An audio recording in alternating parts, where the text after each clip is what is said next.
నమస్తే అండి, welcome to Guntur రుచులు. ఈరోజు అయితే ఇక్కడ రెసిపీ కందిపప్పు అలాగే గోర్చిక్కుడుగాయలతో ఫ్రై. వైట్ రైస్ కాంబినేషన్తో అయితే సూపర్గా ఉంటుంది.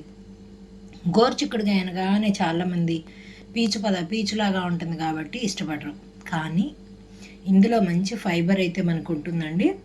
మన బాడీకి అయితే ఫైబర్ కూడా అవసరమే కాబట్టి ఇలా గోర్చిక్కుడుగాయలని ఎప్పుడు దొరికే సీజన్లో ఖచ్చితంగా ట్రై చేసి చూడండి. వారానికి ఒక్కసారైనా తీసుకోవడం వలన మనకి ఫైబర్ కూడా అందుతుంది కదా. ఇలా కందిపప్పు వేసి ట్రై చేయండి. కందిపప్పు కాకుండా పెసరపప్పు కానివ్వండి, లేదా మీకు శనగపప్పు అయినా బాగుంటుంది. చాలా సూపర్గా ఉంటుంది ఈ ఫ్రై అయితే.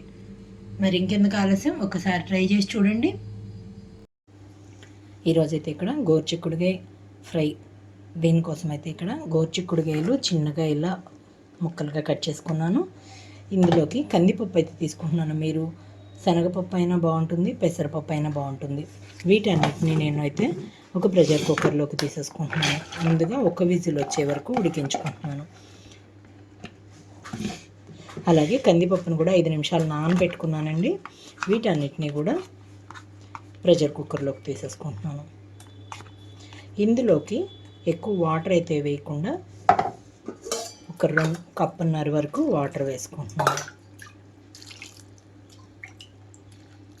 సరిపోతుంది. వాటర్ కూడా ఒక విజిల్ రానిస్తున్నాను. దీంట్లోనే కొంచెం సాల్ట్ కూడా వేసేస్తున్నాను. క్రిస్టల్ సాల్ట్ వేస్తున్నానండి. సరిపోకపోతే మనం ఫ్రైలో మళ్ళీ కొద్దిగా వేసుకోవచ్చు, ఎలాగూ సరిపోదు కాబట్టి. మూత పెట్టేసేస్తున్నాను. మీడియం ఫ్లేమ్లోంచి ఒక విజిల్ వస్తే చాలు. స్టవ్ ఆన్ చేసి ప్రెషర్ కుక్కర్ని అయితే స్టవ్ మీద పెట్టినాను. మీడియం ఫ్లేమ్లో ఉంచాను. ఒక విజిల్ వరకు రానిస్తున్నాను. ప్రెషర్ కుక్కర్ అంతా ఆవిరైపోయిన తర్వాత ముందుగా పాన్ అయితే పెట్టుకున్నాను. ఇక్కడ దీంట్లోకైతే ఆయిల్ తీసుకుంటున్నాను. తాలింపు కోసం ఆయిల్ ఎక్కువగా పట్టదు. 2 టేబుల్ స్పూన్స్ వరకు అయితే ఆయిల్ తీసుకుంటున్నాను నేను ఇక్కడ. ఈ లోపల ఆయిల్ కాగే లోపల ఉల్లిపాయలు, పచ్చిమిరపకాయలు కట్ చేసుకుంటున్నాను. ఇక్కడ చూడండి, ప్రెషర్ కుక్కర్లోంచి నీళ్ళన్నీ వంపేసుకొని పక్కన పెట్టుకుంటున్నాను. ఇది ఇక్కడ ఉల్లిపాయలు అలాగే పచ్చిమిరపకాయలు కూడా చిన్న ముక్కలుగా కట్ చేసుకుంటున్నాను.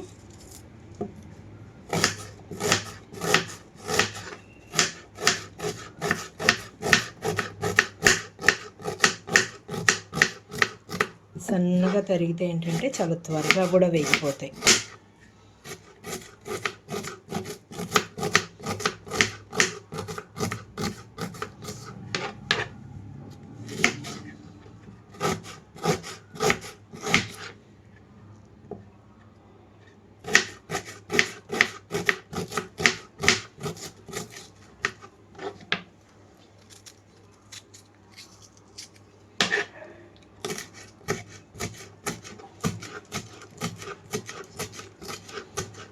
పచ్చిమిరపకాయలు అనేది మీరు మంటను బట్టి అయితే వేసుకోవచ్చు అండి.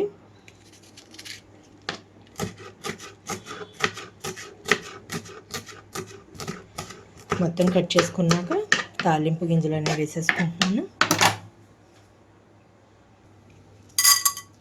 ఇక్కడైతే తాలింపు గింజలన్నీ వేసేసుకొని చిటపటమనే వరకు వేయించుకోవాలి.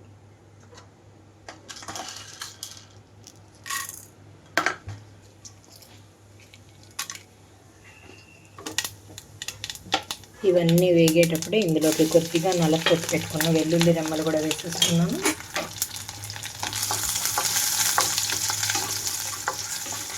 అలాగే కొద్దిగా ఇంగువ కూడా.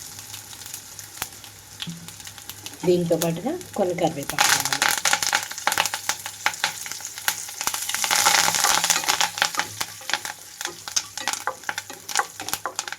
కట్ చేసి పెట్టుకున్న ఉల్లిపాయలు, పచ్చిమిరపకాయలు కూడా వేసేస్తున్నాను.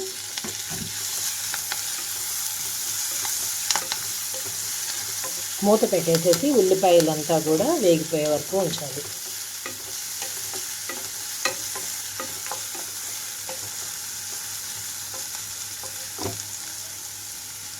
లో ఫ్లేమ్లో ఉంచి 5 నిమిషాలు అయితే పడుతుంది. మూత తీస్తున్నాను. 5 నిమిషాల తర్వాత ఇక్కడ చూడండి ఉల్లిపాయలంతా వేగిపోయింది కదా. ఇప్పుడు ఇందులోకి ఆల్రెడీ ఉడికించి పెట్టుకున్న కందిపప్పు, గోరుచిక్కుడుకాయలని వేసేస్తున్నాను. మరీ కలిపితే గోరుచిక్కుడుకాయ మరీ స్మూత్గా ఉడికిపోతుంది కాబట్టి కొంచెంగా కలిపండి. మీడియం ఫ్లేమ్లోకి టర్న్ చేస్తున్నాను ఇక్కడ నేను స్టవ్ని. ఉల్లిపాయలతో సహా తాలింపులో కలిపేసుకున్నాం కాబట్టి సాల్ట్ సరిపోదు, కాబట్టి కొద్దిగా సాల్ట్ అయితే వేస్తున్నాను ఇక్కడ. అలాగే కొంచెం పసుపు కూడా.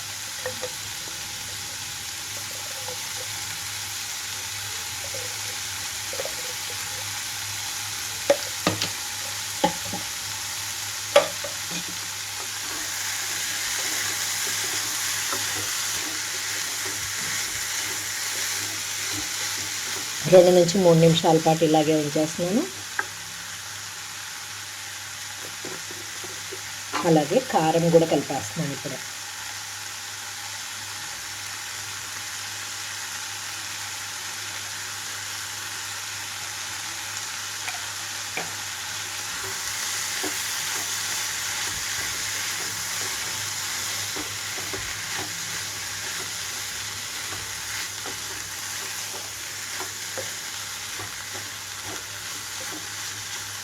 మూత పెట్టకుండా 2-3 నిమిషాల పాటు ఇలా ఉంచేస్తున్నాను. ఫైనల్గా కొత్తిమీర చల్లేస్తున్నాను.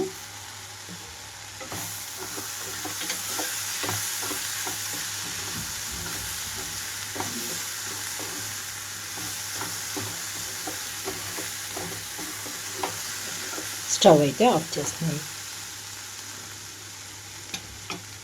చూసారు కదా, గోరుచిక్కుడుకాయ కందిపప్పుతో ఫ్రై రెడీ అయిపోయింది. మరి ఇంకెందుకు ఆలస్యం, మీరు కూడా ట్రై చేసి చూసి మీరు మీ ఒపీనియన్ అయితే కామెంట్ బాక్స్లో పెట్టండి. అలాగే మీలో ఎవరైనా మా వీడియో ఫస్ట్ టైం కానీ చూస్తున్నట్లయితే ప్లీజ్ మా ఛానల్ని సబ్స్క్రైబ్ చేయండి. అలాగే మా వీడియోస్ని లైక్ చేస్తూ షేర్ చేయండి. పక్కనే ఉన్న bell icon all option click చేస్తే మేము ఇచ్చే వీడియోలన్నీ మీకు నోటిఫికేషన్స్ వస్తాయి. Please encourage me. Thank you for watching. Thank you.